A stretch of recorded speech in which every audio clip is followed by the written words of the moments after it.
আসসালামু আলাইকুম।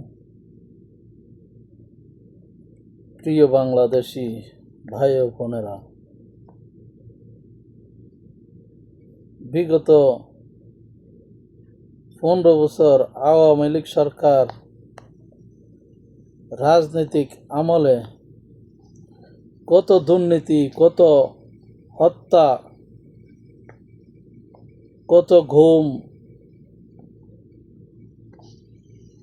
ভারতের আধিপত্য বিস্তার করেছে আওয়ামী লীগ সরকার। লেকিন আওয়ামী লীগের ভিতরে 300 আসনের ভিতরে 300 আসনের মন্ত্রী আওয়ামী লীগের ছিল। একটা মন্ত্রীও কোনোদিন বলে আওয়ামী লীগের বিরুদ্ধে কথা বলে নাই।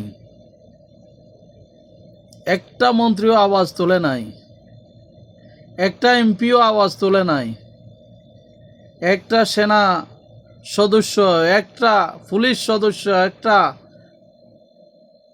ডিফেন্সের কোনো সচিবালয় একটা লোকও কোনোদিন আওয়াজ তোলে নাই আওয়ামী লীগের বিরুদ্ধে।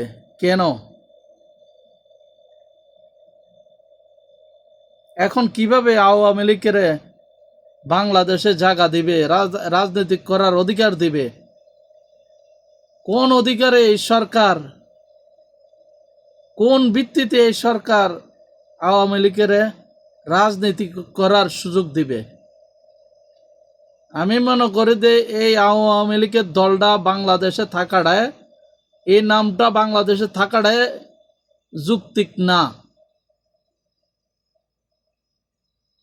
আর যতগুলা আওয়ামী লীগ করছে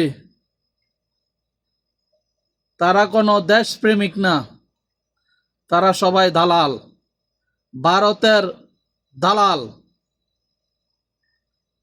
ভারতের এজেন্ডার রয়ের। তারা বাংলাদেশের নাগরিক হতে পারে না। বাকি বাংলাদেশের 18 কোটি মানুষ বিবেচনা করুন। আল্লাহ হাফেজ।